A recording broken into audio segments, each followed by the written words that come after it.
Today I'm going to read an article to you out of Dragon Magazine number 74. This is from June 1983.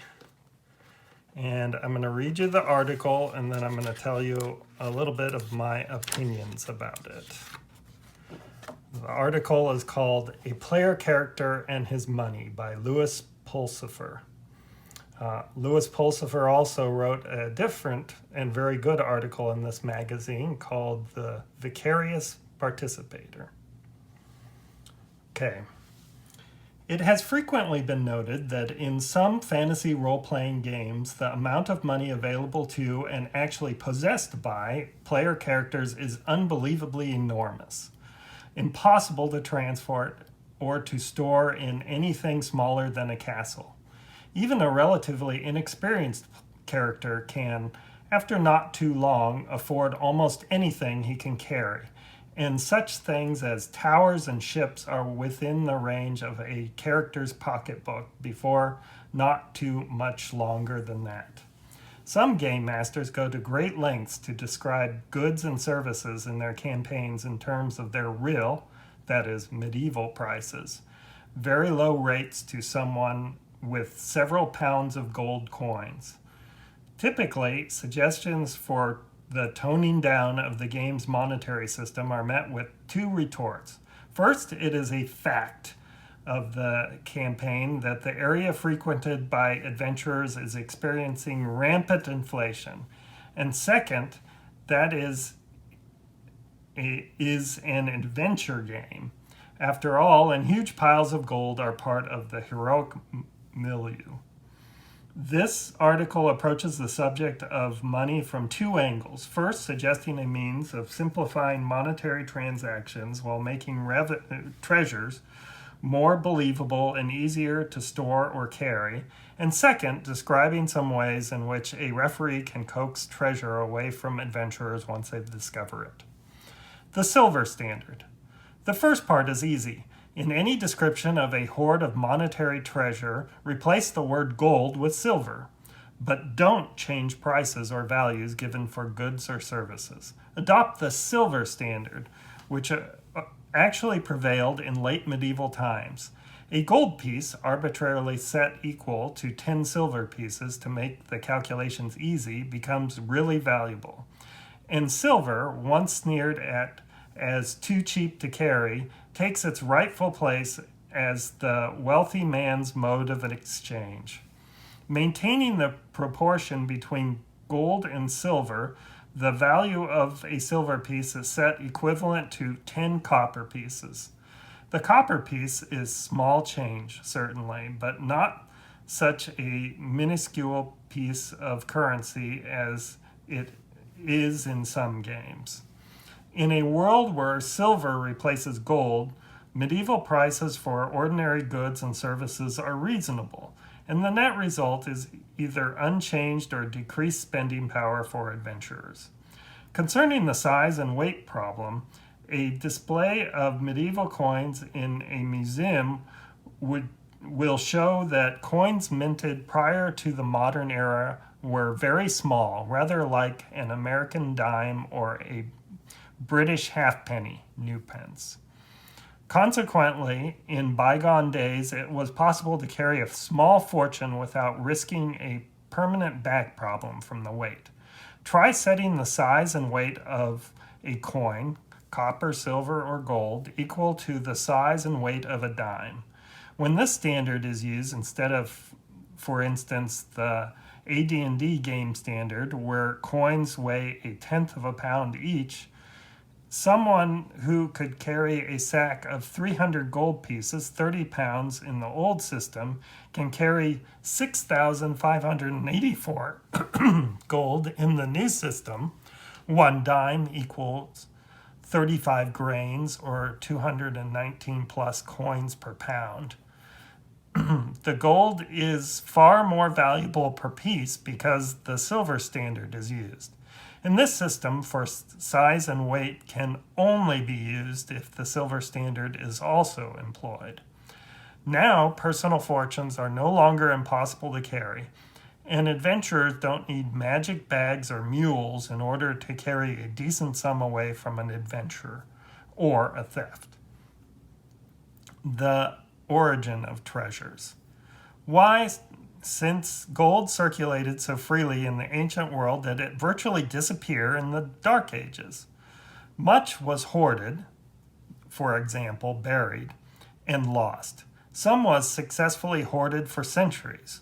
Most of the remainder flowed to the Eastern world via trade. For a time, even silver was so rare that most transactions were by barter rather than purchase.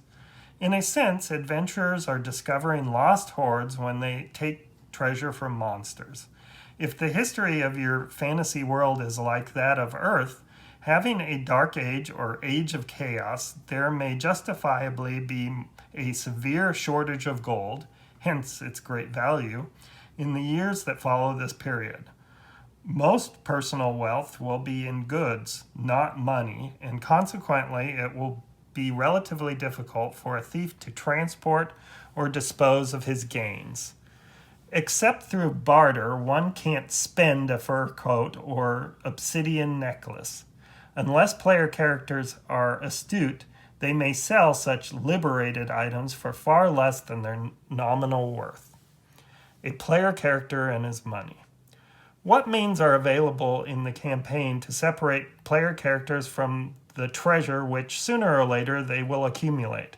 A few games provide a formal system for forcing expenditures. In the RuneQuest game, characters spend money for training and learning spells. Why they don't teach each other for free, I am unsure. In the AD&D game, characters are supposed to spend money for training when they rise a level. This system seems unusable at low levels, where a character must spend half his time adventuring without gaining experience just to gain sufficient funds to reach the next level. So what do you do if your game has no such system, or you don't like the one provided? Here are some possibilities. Theft. The obvious way to relieve characters of their burden of wealth is to simply steal it, rather have it stolen. But this can create tensions outside the game. If players aren't used to losing money to unseen and undetectable thieves, they're going to be very unhappy and may think the referee unfair. In other cases, players won't mind theft so much, provided that 1, they have a chance to catch the thief, and 2, their precautions against theft reduce the frequency and success rate of such attempts.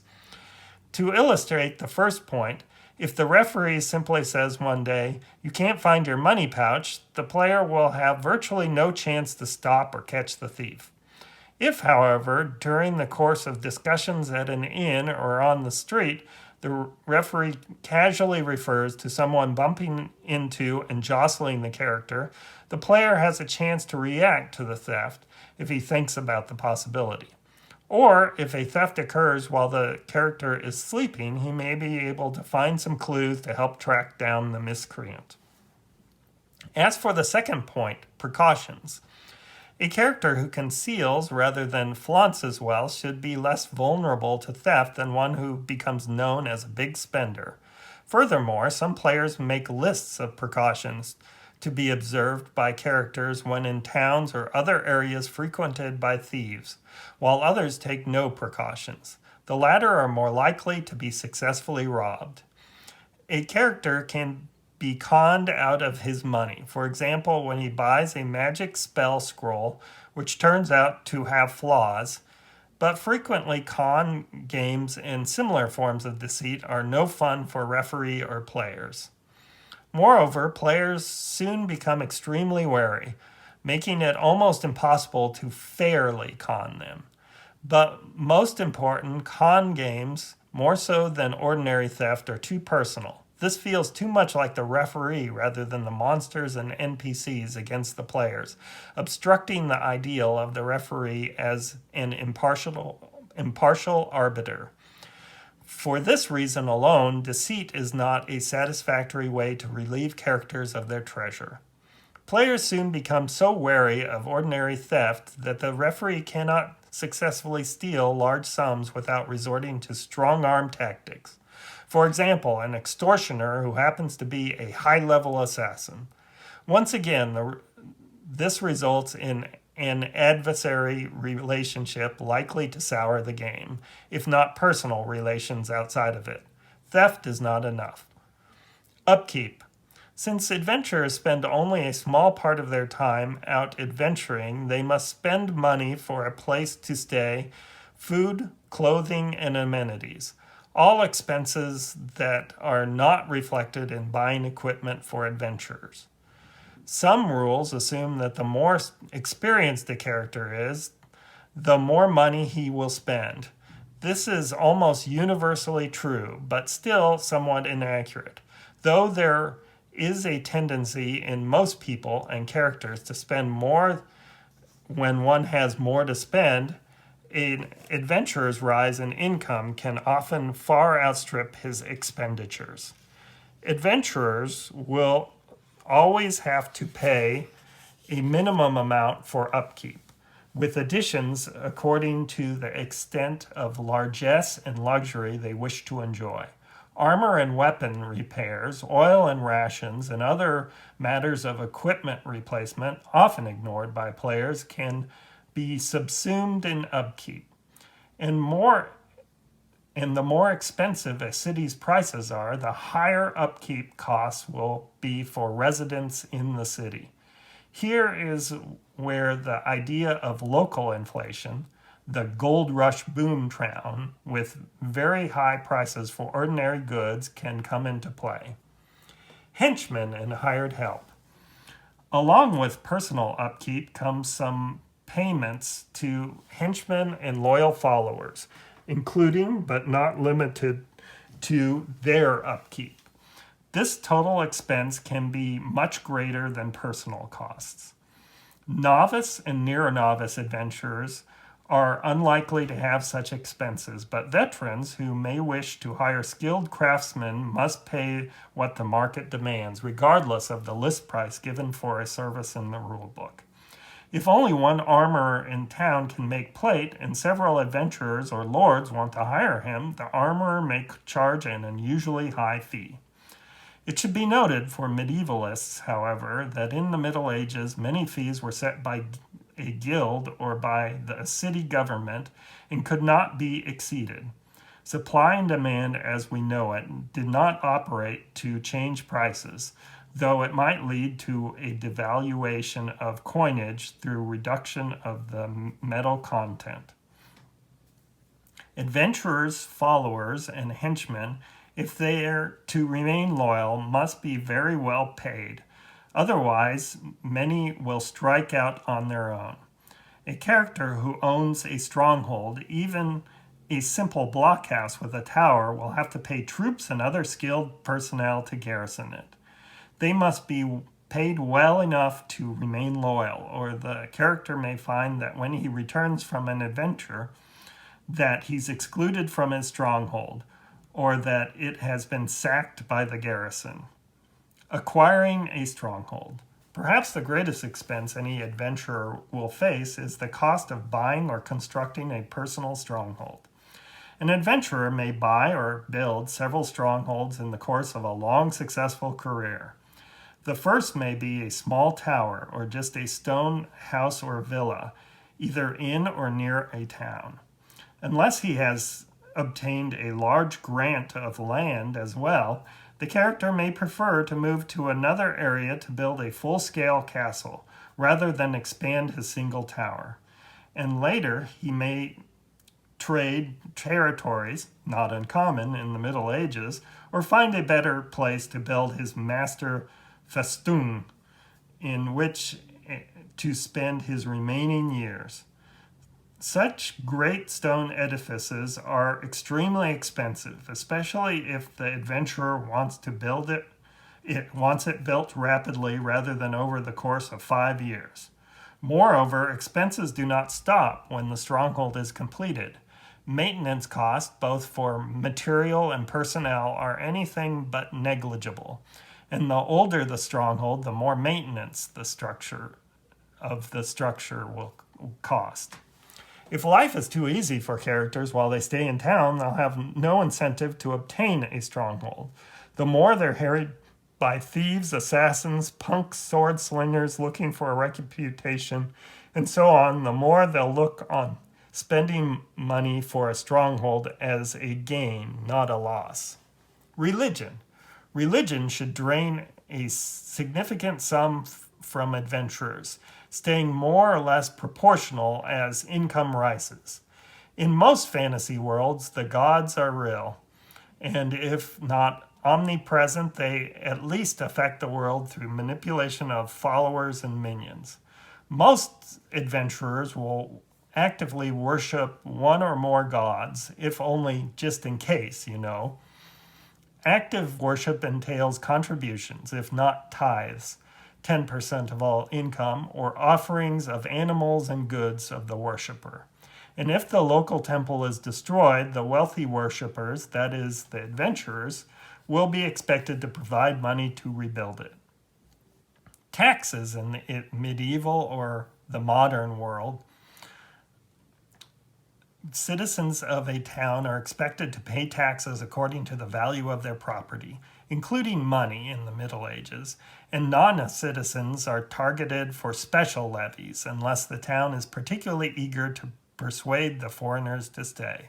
This eagerness is conceivable if the town is threatened from the outside and the foreigners, adventurers, offer the best defense. A character stronghold may be taxed by the overlord of the area. If the character holds the land in fief, he may be exempted from many taxes, but on the other hand, he'll have feudal obligations to his overlord. This often includes the providing of troops, which means that the character must hire extra men and pay for upkeep of troops on campaign, even if he doesn't go himself. This will be true whether the troops take an active part in the campaign or march on crusade to a faraway land. Pets. The animal companions of an adventurer, especially if they are big pets, can be a drain on the character's income as he pays for housing, training, and feeding the creature. Perhaps outside of town, the fighter's pet griffin or hippogriff can feed on kills, provided it doesn't take down some farmer's domestic animal. But when the fighter stays in town, he'll need to buy animals to feed his mount. Training young animals may cost even more than feeding them, because the ability to train is so rare and the act requires so much time. But the biggest expense of all could be buying the young animal or egg in the first place. Encourage players to have pets, if only well-trained and thus expensive war dogs. Sooner or later, the pet will be killed, and in the meantime, it may cause much amusement for the referee and difficulty for the owner. On the other hand, if his pet saves his life just once, the owner will think it well worth the expense. Equipment. Not all equipment is created equal. That is, some suits of non-magical armor are more protective than others. Some swords are stronger than others and hold an edge better, and so on. The ordinary price for a piece of equipment given in the rule books could not be for the highest quality product. Consequently, another way to bleed funds from characters is to offer the opportunity to buy exceptional but non-magical armor and weapons. The best of this might even be equivalent in protection or striking power to the weakest sort of magical armor and weapons. You, as the referee, must judge where the line is drawn. Or, if you prefer, you can simply make ordinary equipment somewhat unsafe to use in order to encourage player characters to buy better materials. For example, a dice roll can be taken at the end of each adventure or each battle to determine whether armor or weapons have broken or worn out, and more expensive equipment wears out much less often. Or stipulate that when a player rolls a 1 when attacking, there is a chance his weapon breaks, and when an attacker rolls a 20 or 100, there is a chance the target's armor is damaged and his armor class is lessened by 1. The size of this chance to be damaged will vary with the quality of the equipment.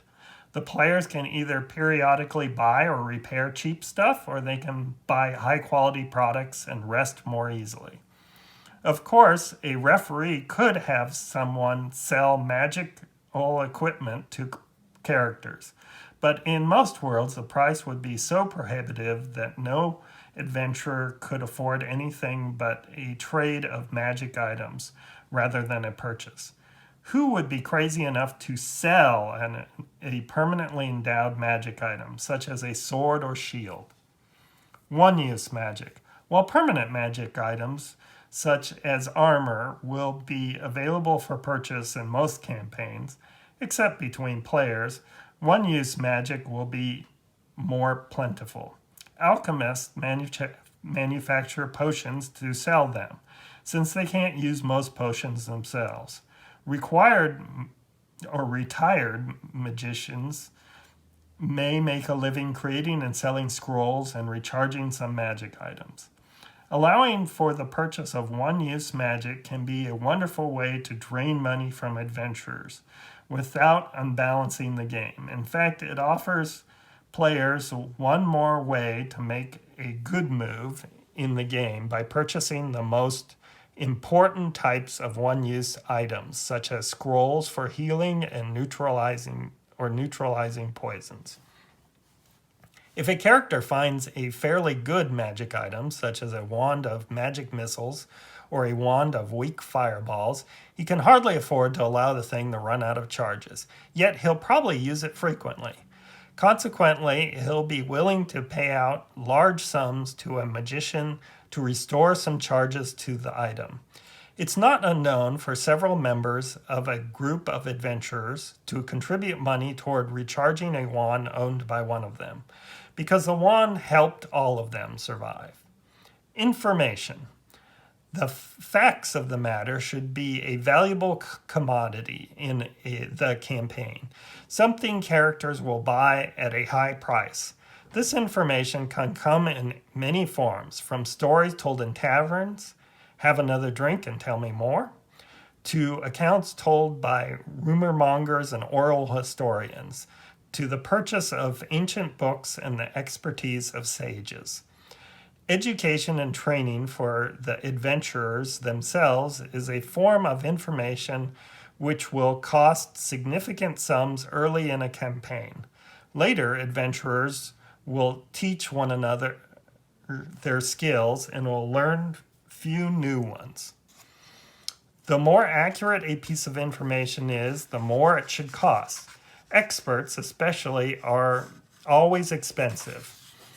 Think of a sage as the fantasy equivalent of a consultant, with the high fees that occupation demands, rather than the equivalent of a reference librarian or a university instructor.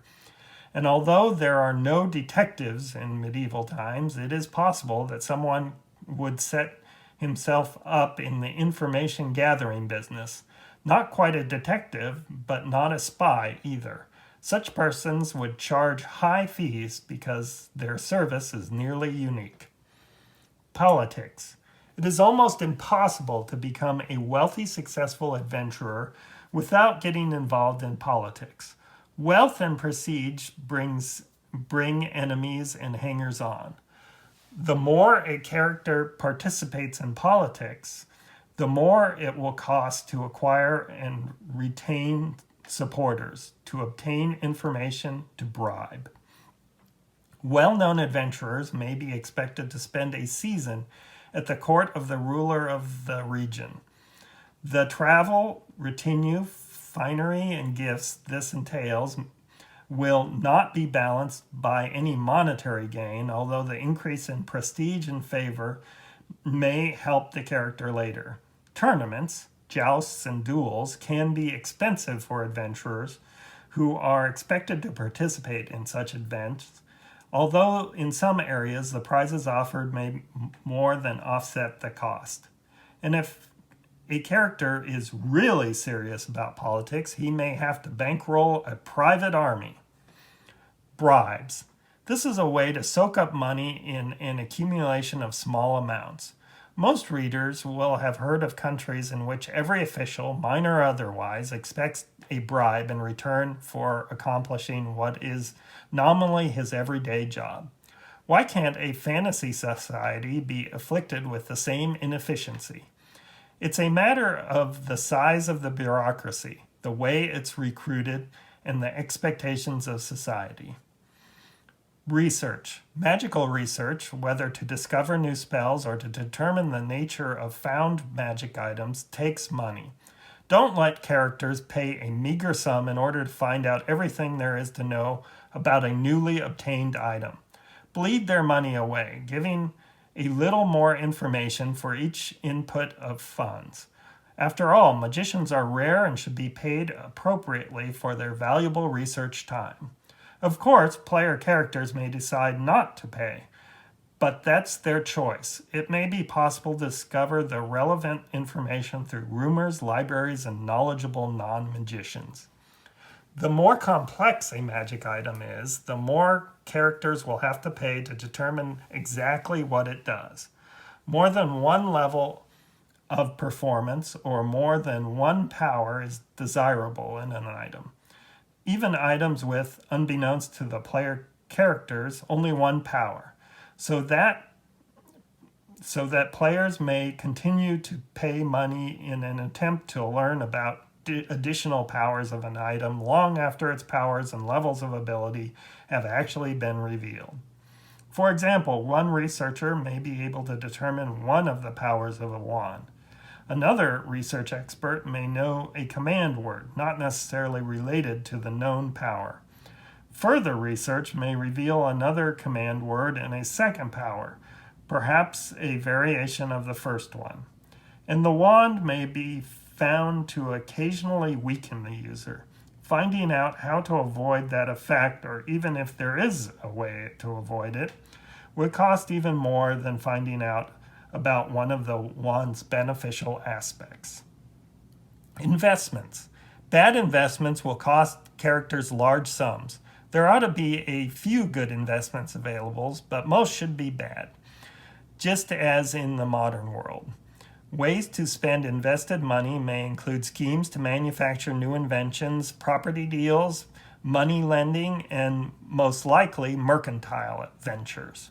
While a smart mercantile deal may net a character a return of more than 100% or 200%, most will result in a poor return or a loss. Characters may attempt to literally protect their investments by accompanying a vehicle or caravan picking up or delivering goods, thereby giving the referee opportunities to create mini-adventures connected with the trade routes and destinations. Gambling.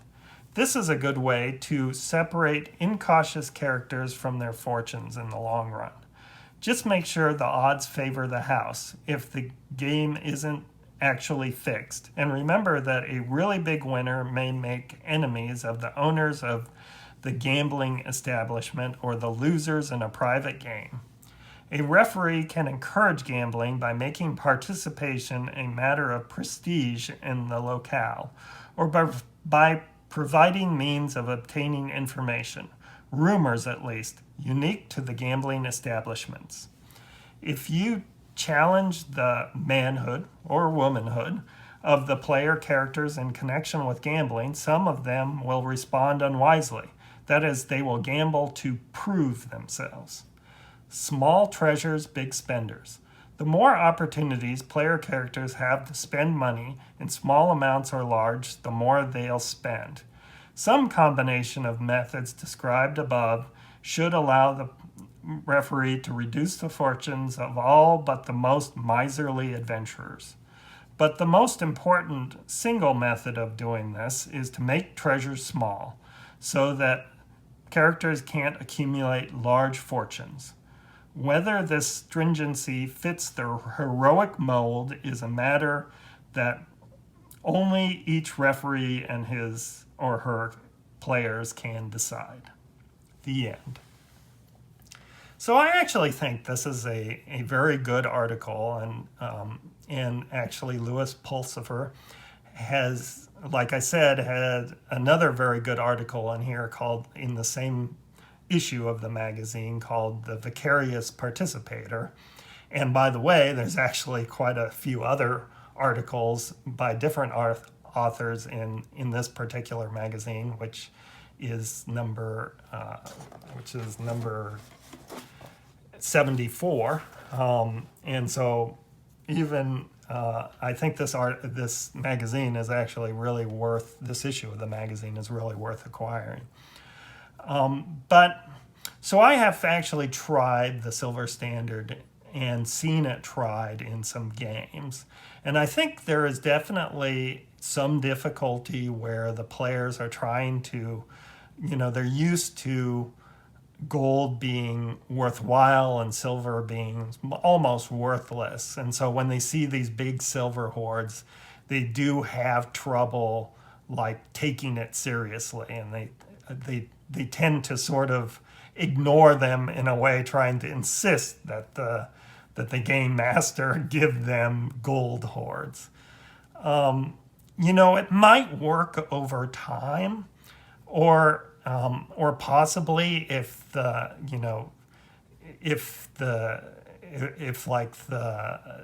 equipment lists were rewritten using silver rather than gold, to the sort of, and perhaps starting gold being starting silver would actually make it much more possible to apply the Silver Standard, and much easier. And I think it could actually happen over the course of a game, that characters could adjust or players must adjust their mindset to take silver seriously. But it definitely is a challenge. I think in a lot of these ways, moving on to these ways that player characters can spend their money, is I think what really can help is to really show the benefit, especially the first time.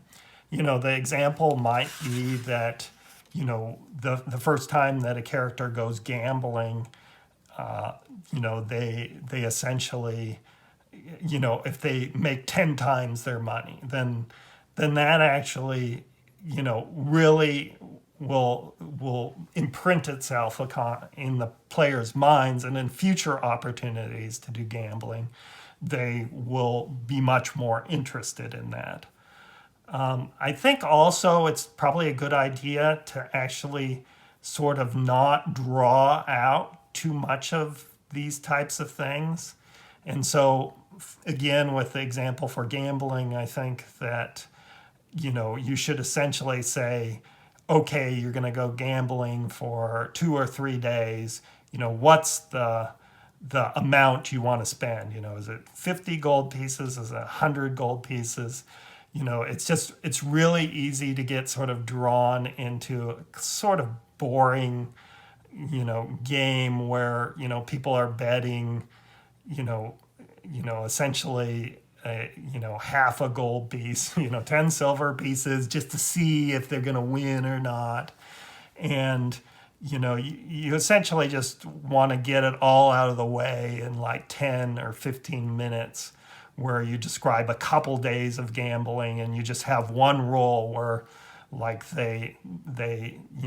perhaps they win 5 or 10 times the amount, or they break even, or they lose, and then sort of move along after that, rather than playing through individual gambling games. I think a lot of these other things are actually, good ideas in terms of to spend money on. I think that actually,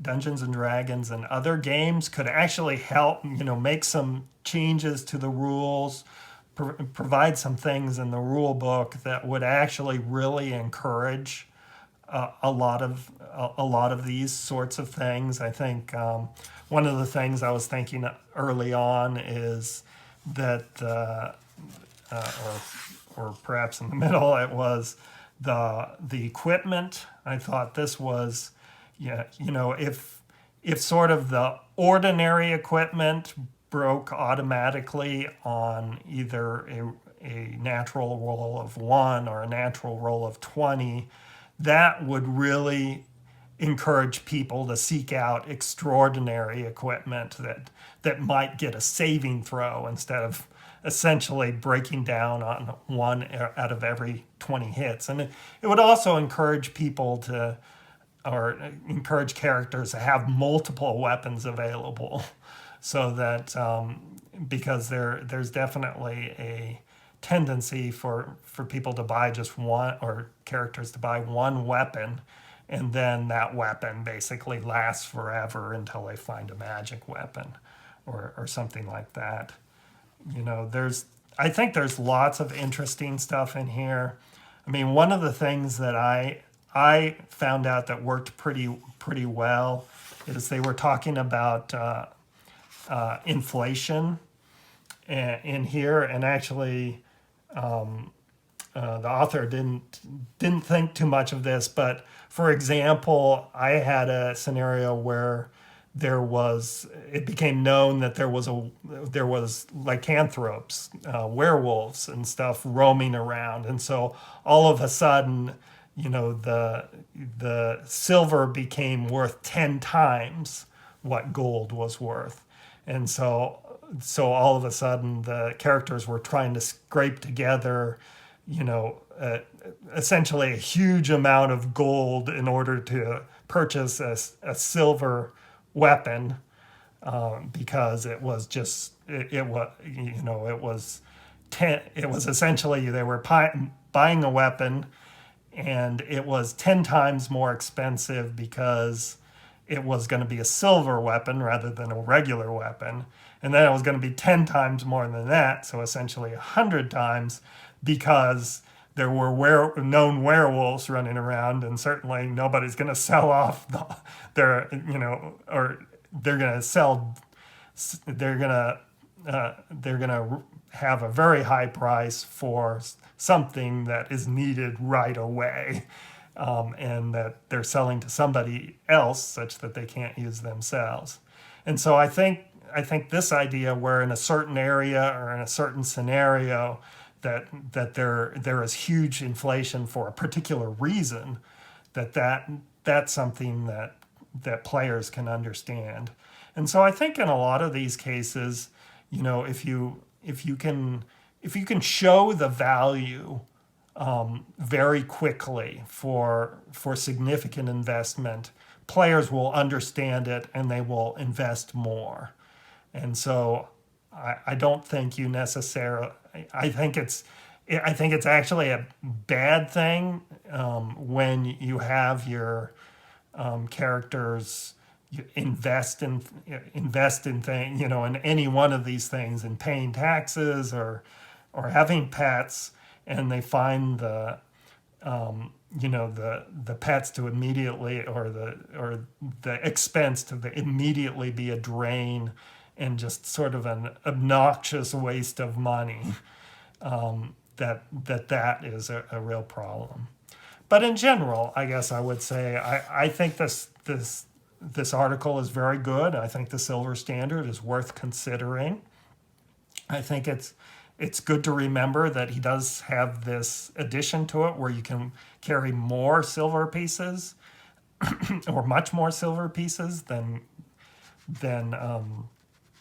the traditional D&D system, and I also think that these different expenses do have some good promise of making a game more fun and enjoyable. So thanks a lot for listening to my read through of A Player Character and His Money by Louis Pulsipher, and for listening to my opinions.